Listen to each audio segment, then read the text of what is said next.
Hello dear students. आइए आज हम लोग फिगर्स ऑफ स्पीच के अंतर्गत ऑक्सीमोरन फिगर ऑफ स्पीच के बारे में जानेंगे, जिसे हिंदी में हम विरोधाभास अलंकार कहते हैं। स्क्रीन पे हमने लिख दिया है, जिससे समय की बचत हो जाए और आपको आसानी से समझाया जा सके। तो आइए एक नजर डालते हैं इसके उच्चारण के ऊपर। इसका उच्चारण शुद्ध तरीके से क्या किया जाएगा, कैसे किया जाएगा। कोई ऑक्सीमोरन कहता है, कोई ऑक्सीमोरन कहता है, कोई ऑक्सीमोरन कहता है, कोई ऑक्सीमोरन कहता है। इसमें से कौन सा सही है? तो आप देखेंगे कि हमने कुछ अलग लेटर में लिखा हुआ है। इसे कहते हैं फोनेटिक ट्रांसक्रिप्शन। यदि आप इसे नहीं समझ पाते हैं तो कोई घबराहट की बात नहीं है।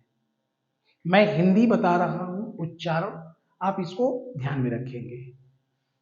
ऑक्सी ऑक्सी मोरन, इसको बोलते हैं oxymoron.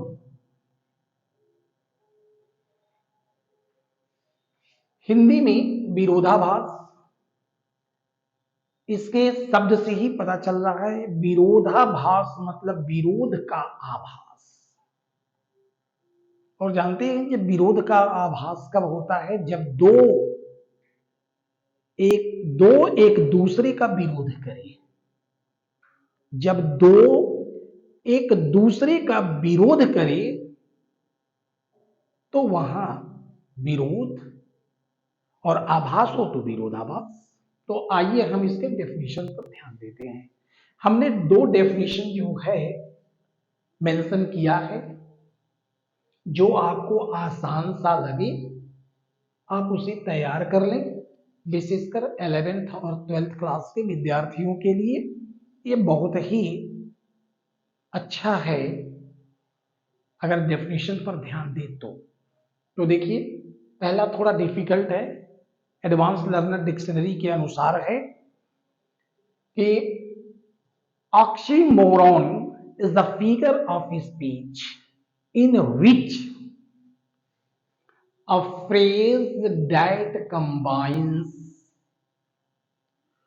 two words that seems to be the opposite of each other is called oxymoron. विरोधाभास वह अलंकार है जिसमें फ्रेज वाक्य के छोटे भाग को कहते हैं, क्योंकि वाक्य की कोई सीमा नहीं होती है। तो वाक्य का जो भी एक छोटा वाक्य होता है हम उसे ये मान के चलते हैं कि वो फ्रेज है, एक वाक्य का टुकड़ा है। अ फ्रेज दैट कंबाइंस, जो जोड़े रखता है या जोड़ने का कार्य करता है। क्या? टू वर्ड्स, दो शब्दों को, that seems to be the opposite, जो विपरीत प्रतीत होता है, ऑफ ईच अदर, एक दूसरे के लिए, इज कॉल्ड ऑक्सीमोरन। यानी ऑक्सीमोरन विरोधाभास अलंकार में दो ऐसे शब्द आएंगे एक साथ जो दोनों एक दूसरे के विरोध प्रकट करते होंगे। दोनों एक दूसरे को विरोध करता होगा, कंट्राडिक्टरी बोलते हैं। एक दूसरे को विरोधी, आत्म विरोधी, कंट्राडिक्टरी एक साथ आएंगे, एक दूसरे के विपरीत होंगे, एक दूसरे के विपरीत गुण देंगे, विरोध प्रकट करेंगे, एक दूसरे का विरोध प्रकट करेंगे। तो उसको कहते हैं विरोधाभास, विरोध का आभास होना। अगर आप इसे समझ पाए तो ठीक, नहीं तो आसान सा मैं आपके लिए एक और मेंशन किया हूं डेफिनेशन।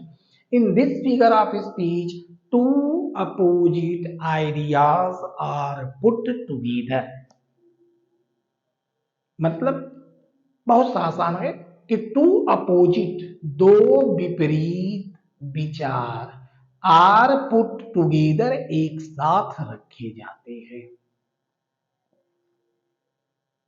इसी में थोड़ी सी चेंज कर देंगे तो एक नए तरीके का डेफिनेशन बन जाएगा कि in this figure of speech two opposite words ideas are added to opposite qualities are added to the things. दो परस्पर विरोधी गुण को किसी वस्तु के साथ जोड़ा जाता है। तो that one is the third, this one is the second and this one is the first. तो तीन एग्जाम्पल हमने आपको दिया। ध्यान से वीडियो को पॉज कर करके जो है आप ध्यान से सुनिएगा और ध्यान से लिखिएगा, नोट कीजिएगा, तब जाके आपको बेहतर तरीके से समझ में आएगा और हमारी बात पे गौर कीजिएगा। ये तो मैंने आप लोग को डेफिनेशन बतला दिया और इसका उच्चारण बतला दिया, लेकिन मुझे शुरू में ही बता देना चाहिए कि what is the origin of oxymoron. मतलब इस शब्द का जो है कहां से आया है और ये किस भाषा का शब्द है और इसका मतलब क्या होता है। तो मैं बता दूं आपकी जानकारी के लिए कि OXUSMOROS ऑक्सस, ऑक्सस मोरोज एक प्राचीन यूनान का शब्द है, ग्रीक का शब्द है OXUS ऑक्सस। ऑक्सस का मतलब होता है शार्प और दूसरा शब्द है मोरोज MOROS, मोरोज, जिसका मतलब होता है डल। तो ऑक्सस का मतलब होता है शार्प, कीन, पॉइंटेड, कुछ भी कह सकते हैं। शार्प कह सकते हैं तेज, कीन उत्सुक, पॉइंटेड नुकीला। दूसरा ग्रीक वर्ड है मोरोज, मोरोज का मतलब होता है डल, फूलिश, स्टूपिड, डल मंद बुद्धि का, फूलिश मूर्ख, स्टूपिड माने भी मूर्ख होता है, यानी तीव्र किस्म का मूर्ख, उत्सुक किस्म का मूर्ख, उत्सुक मूर्ख। अब उत्सुक और मूर्ख दोनों शब्द एक दूसरे के विपरीत है, दोनों शब्द एक दूसरे के विपरीत है और मैं ये कह सकता हूं कि ये दोनों शब्द जो है अपने आप में ऑटोलॉजिकल है, खुद अपने आप में जो है ऑक्सीमोरन का एक उदाहरण है। ये शब्द ही अपने आप में जो है एक विरोधाभास है। ऐसा नहीं है कि इस ऑक्सीमोरन के अंतर्गत जो है कोई विरोधाभास क्वालिटी को व्यक्त किया जाएगा, नहीं नहीं नहीं, ये खुद शब्द ही अपने आप में ऑक्सीमोरन है, अपने आप में विरोधाभास है। अब आइए हम कुछ एग्जाम्पल के माध्यम से समझने की कोशिश करते हैं। पहला एग्जाम्पल है हमारा, it is an open secret, यह एक खुला हुआ रहस्य है।